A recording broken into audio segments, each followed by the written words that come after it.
If you're looking for a new way to support the podcast, check out Dubby.gg, an energy supplement company trying to make a difference. There, you can use code SIDEMISSION for 10% off your order. Thank you to Dubby for sponsoring this episode, and we hope you enjoy.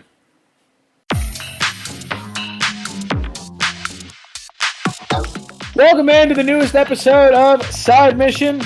I'm our goalers. I'm your host, Rusty Ellis, joined by the boys, Kyle Lynch and Matt Beck. And today, we're talking about another remaster, although, Kyle, you said this, almost could be quantified as a remake with how much of a graphical upgrade it is. It feels like a really well-done remaster, at the very least. We're talking about Dead Rising Deluxe Remastered, and I think all three of us have generally positive feelings about this, but I know there are still a few things from the game itself that I guess are dated. I guess are probably the best way to say it. There's a few things that kind of do feel a little stuck in the early 2000s in terms of that era of gaming. We'll go ahead and get right into it. Kyle, I want to start with the very first point I made, dude. This is a damn good looking remaster. It absolutely is. Like you said in the beginning, I really am surprised that they didn't call this a remake, because I have seen remakes that are way worse than this. Like, dude, it's pretty humble. But yeah, dude, in terms of it being a remaster, I think that the graphical upgrade is very, very noticeable. The AI upgrade, I feel like, on the Psychos is pretty noticeable, because, man, if I don't have to chase those motherfuckers down, and before they just kind of, like, stand there, you could just hit them over and over, they get glitched all the time, but the Survivors not so much. You got the old cash register. The cash register method is great. But yeah, I feel like, in terms of, like you said, a remaster, this is very quality, and not only did they, sell the standard edition at $50, the deluxe was $60. So it wasn't even a full price game, and I feel like if they wanted to, they probably could have charged full price. Oh, absolutely they could have. I mean, and the thing is, like, Dead Rising is one of those games that back in the day, this is one of the first examples of a game that comes to mind when I think replayability. Because there are so many different ways to play it. Obviously, 72-hour mode, overtime mode, infinity mode is something that a lot of people get into. And it's also a great game for speedrunning as well. It's also one of those games that, in terms of progression, you don't even really have to do anything to progress the main story. You can just ignore what's going on, and there will be an entirely different ending based on how much you've completed. So I think it's something that still works for the most part today. Did it feel like to either of y'all, like, especially I watched some clips from the original, it felt like they put a ton more zombies on screen at one time in this. Yeah, actually, I recall this way back that Capcom used this game as a direct showing of, like, because the Xbox 360 was the first generation console of that gen, that they were showing just exactly how many zombies that they could fit on screen, and it was really mind-blowing at the time. And from my experience, because I didn't play the original, from playing this, yeah, there was a lot. No matter how many you killed, the moment you turn the camera around and then turn it back, they just reappeared. And I was like, in most situations, I'd find that annoying, but it makes sense in this case because you're literally in an enclosed space mall. So zombies just popping up out of nowhere, it made sense. It's almost impressive that they were able to, regenerate them that fast. Matt, I was going to let you continue on that point. Oh, no. I finised up on that. Yeah, I'm leaving this in. I'm not editing this. I'm not creating more work for myself. Fuck that. I genuinely, I think it. Like, I'm with you in that there are some circumstances in which that might be annoying, but I was at most points, I was like, holy shit, they really did just respawn them all that fast, and it is as simple as I kill them all, I walk around a corner, I come back, and they're all right there again. I'm like, wow, that's actually pretty impressive. They're all already back that fast. I also think, and you mentioned this game when it first came out being kind of an idea of like, oh, here's what the 360 can do. It's really interesting to me that, the Xbox One was used similarly for Dead Rising 3. That was one of those that, hey, with this newer hardware, this kind of helps shows what we can put on one screen at one time with the amount of zombies that are in that game. And this feels almost comparable to that. and it's impressive because it's in a much smaller setting too. So I thought that was impressive as well. Kyle, the actual combat and physics is another thing that's been massively improved in this game because it is so satisfying when you get into a vehicle and you just plow through crowds of zombies. I don't know that there's anything in this game that is more satisfying than that. Oh yeah, the vehicles feel great in this game. Now I don't know how much they did on like reworking it, but it feels like they did. And I want to also go back to that point that y'all were talking about all the zombies on screen. It 100% feels like there are a lot more zombies in this game than it did in the original. And I'll have to look up and see if that's something that they did. But man, I don't know. Maybe it's just that I'm seeing them in more detail. It's up close, but I gotta say, dude, the driving feels great. The combat feels great. Dude, shooting the guns is so much better. It's a lot less wonky. I think the hitboxes are a little bit wide for Frank, but other than that, I really don't have a lot of complaints about the combat. Now, I will say this is the first game in the series, and you're probably going to hear this a couple of times on the episode, I am the biggest fan of the second game. That was my favorite one. I think that was peak Dead Rising. And that game's combat is where, like, I think this entire franchise really shines. So, having seen what they did here, I'd love to see, and if they end up doing the second one, I'd love to see it be, PS5, Xbox Series exclusive, and remake the game. See how wild you can go with modern day controls and that combat, that movement. Well, I was kind of thinking the same thing. What this game made me long for was give us a remake of Dead Rising 2 and Dead Rising 2 Off the Record. Give us like a combo of those two because Dead Rising 2 Off the Record incorporated Frank West into the story, and it was almost like an entirely different spinoff. So, and I think that when you look at the Dead Rising series as a whole, I think the general consensus is Dead Rising 4 is the only bad game in the franchise. It's not good at all. But Dead Rising 2 was a great leap forward for the franchise in terms of a sequel. Dead Rising 3 was a little bit of a step back, but it was still a really high-quality game that served as an excellent launch title for the Xbox One. And I think that this first Dead Rising game is still a really good game. As I alluded to at the start, however, there are certainly some things that maybe didn't age as well, and that's where we'll get into it now. The progression of the story, it just doesn't work in modern gaming. It just doesn't. You have 72 hours, and you can only do certain objectives at certain times. It doesn't work. It doesn't work nearly as well as it did back when it first came out in 2006, 2007. It very much feels stuck in that generation, and I get it. It's a remaster. You didn't want to change the entire progression because at the end of the day, if you did that, that would be a remake. That would be a remake because you're remaking it entirely. I couldn't help but feel the entire time like, I don't really care about rescuing the survivors. If I cared about platinuming the game, maybe I would care more about it. But I feel like that progression in the story doesn't work in 2024. In fact, if anything, and I think it's really rough when you describe a game like this, it's kind of boring.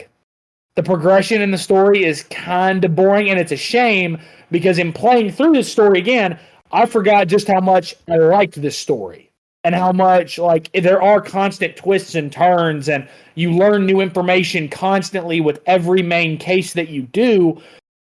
But it's kind of a chore to get to that point, and it gets kind of monotonous and boring in between the actual main story. Matt, how did you feel? Do you think I'm off base, or did you feel kind of the same about the whole 72-hour setup? Honestly, no, not at all. I kind of am on the same page as you. This game is a bit of a nightmare, especially for completionists, as you were talking about trying to platinum this game. In the beginning there, I honestly did try to rescue all the survivors, but you don't know exactly what time that Otis is going to call you, and if you're in the same kind of random, yeah. If you're in the same area as the survivor that's supposed to be hit that time, you're not going to get the call to a different area. Then you'll get the call. So there was a lot that I missed out on by the time that I completed the game, and I checked on my progress. I think I roughly saved about 15, 16 survivors, but there was like a total of 50, I believe. I could be wrong about that. Oh, there's more. There's over 60. Now there's 50. There's a trophy for rescuing 50. It's the Saint trophy. But there's like 60 total survivors at least. Right. And some of them were pretty simple. As you got the call, you go to the location that they're at. They're basically hiding in one of the shops, and you just kill the zombies, and you can have these conversations with them, which is a little tedious. That I kept having to constantly hit triangle to have the conversations with them until I convinced them to come with me. And oh boy, when they come with you. Like sometimes you'll have 1, 2, or 3 different survivors with you at a time, and you have to keep an eye on them. I didn't really know that I could give them a weapon because the game didn't exactly tell me I could give them a weapon until I went up close to one of them and I saw that the weapon I currently was holding I could give to them. So I did make it a little easier. I'm just very happy that the AI of the zombies was pretty ass when it came to attacking survivors because I would literally just watch the survivors run through a giant horde, and I'm just like, okay, Ellie from Last of Us, like, like you got some super zombie repellent on you or something. It made it a little easier, except for in the earlier days, the parts of the mall that are closed off because you have to take them to the security room, and you can only take them to the security room through the elevator that's in the main plaza. You had to go outside, and it is where the AI of the survivors kind of irritated the hell out of me. I can't tell you, I was like with myself and then watching Kyle play this game, and how many times I hate to hear Frank say, come on, come on, come on. like that's a meme right there. I was just. I have to ask Kyle, how fast were you hitting the button to yell at him? Dude, I was spamming the shit out of it. Come on, come on, come on, come on, come on, come on, come on, come on. Dude. No, I noticed that when I was watching you play. I was like, that's hysterical. Because I didn't even, like, I used that, obviously, I used that a ton throughout the game when I did rescue survivors. And it was, they absolutely improved the AI of the survivors as a whole. It still did, in some parts, leave a little bit to be desired. It could have been even better than it was here, I still think. It's almost like, I don't want to say they half-assed it, but they didn't fix it entirely. There absolutely are still issues with the survivor AI. And then Don't give them a gun. They're not good with guns. I learned that very quickly. Give them melee weapons. Give them melee weapons and let them cook. Because if you give them a gun, you might die. But Kyle, and I know that we each have a part of the game we want to complain about. Mine and Matt's is probably going to be the exact same part of the game.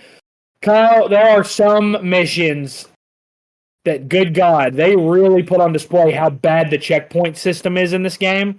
One of them is when you're in the parking garage disarming the bombs.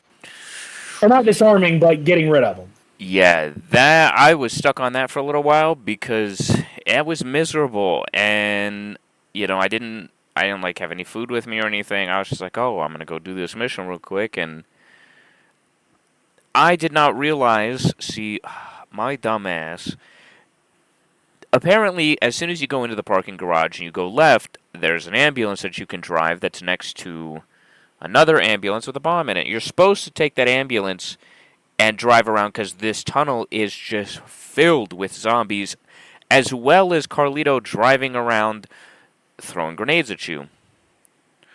Well, when I walked in, I went right.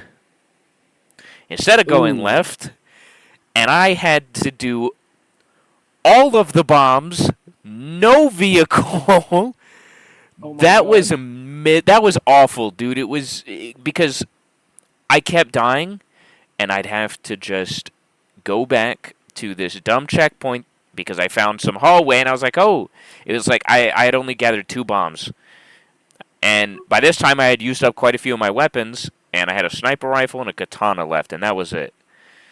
And I died, not realizing because I had went through this door and then come back that it checkpointed me with no health in the middle of this mission, so I can't fucking leave. It was miserable dying over and over being stuck in this hell because I can't leave and go get food because these missions are timed, and I'm running out of time because I wasted so much time on foot running around this entire tunnel. I don't know why, like, they didn't just have the ambulance parked, at the front of the tunnel after you go in the gate, because then I probably would have seen it. But I was just like, oh shit, there's 5 different bombs. I'll go this way. I'll just go right.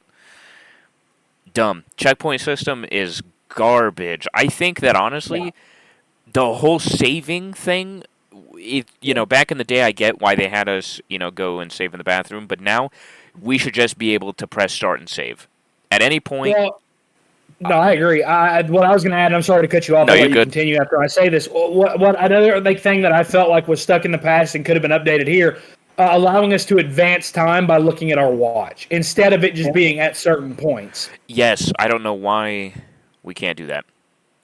And I have saved almost every survivor, and I have been doing every story mission. My playthrough has been miserable because I am running, booking it, trying to get there in time for every fucking mission. I hate, and I get that this was the entire point of the game originally, but I don't know, I hate that everything is missable because, I think that, if the survivors die, like, I'm glad that it's not just capped at 50, so it's like, oh shit, you missed one, now you can't get that trophy, gotta restart the whole playthrough, because I'd be really pissed if I got to the very end and that fucking survivor died.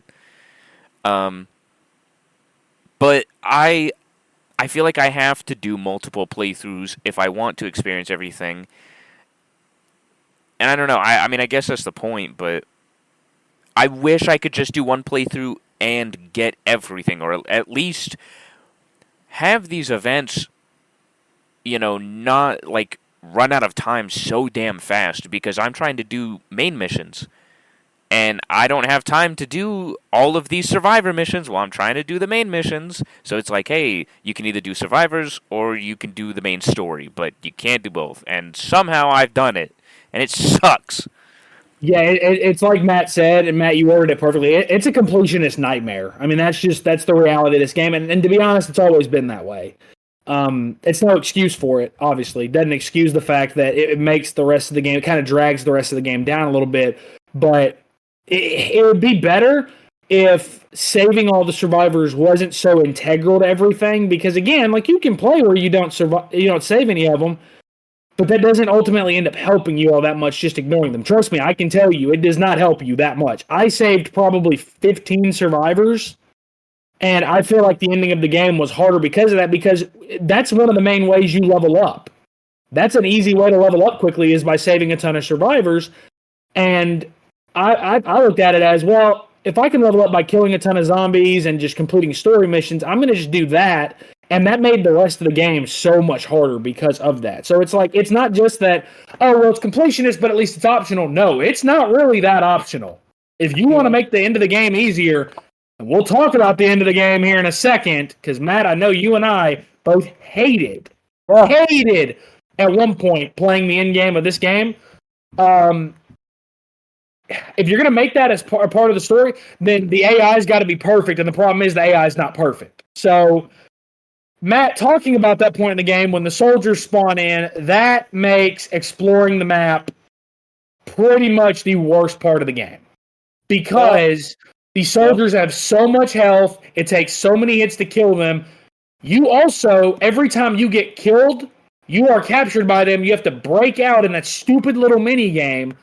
And you're basically starting from scratch. It's almost like a roguelike at a certain point. You're starting from scratch every time you die, and you're having to find weapons, find clothes, find help, find recovery items. And Matt, it's just an end game. It's not a fun end game. That's just the easiest way to say it.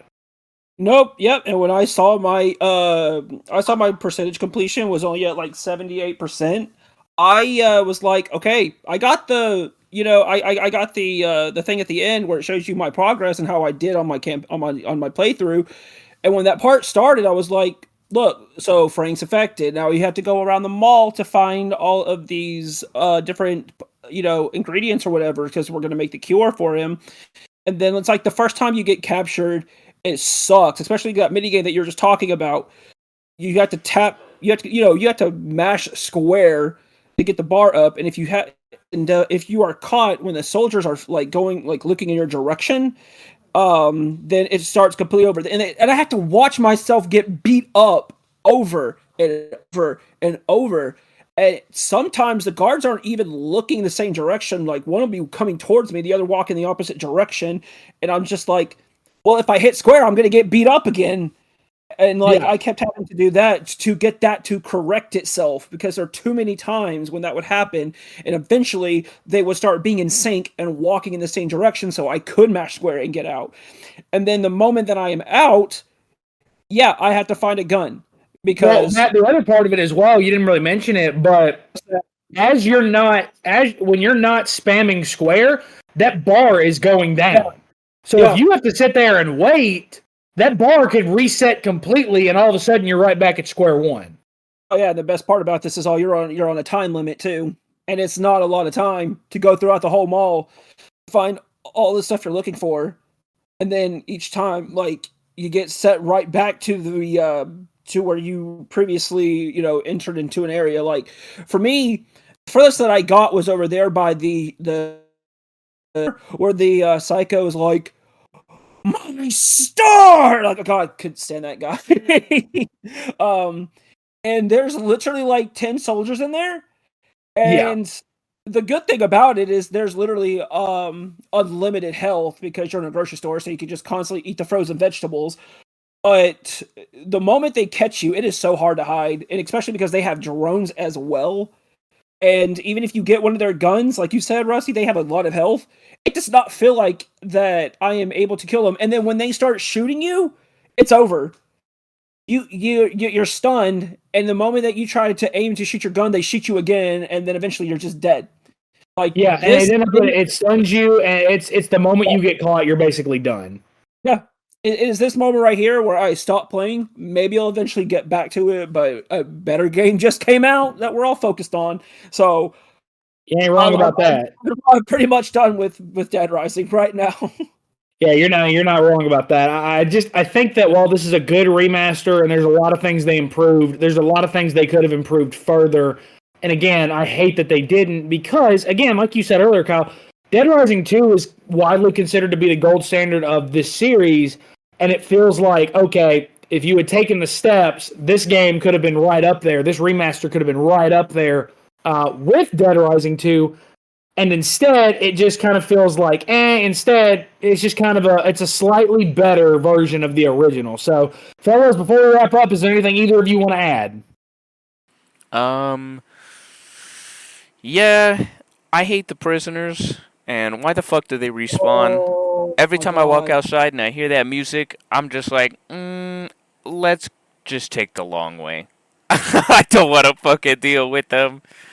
That's Yeah. literally how I felt. Yeah, after I killed them and they respawned on the third day, I was like, not again. Especially it makes it so difficult because you have to bring survivors outside to get Yes. to the main area to where you are taking them. And the prisoners AI somehow knows exactly where you are at.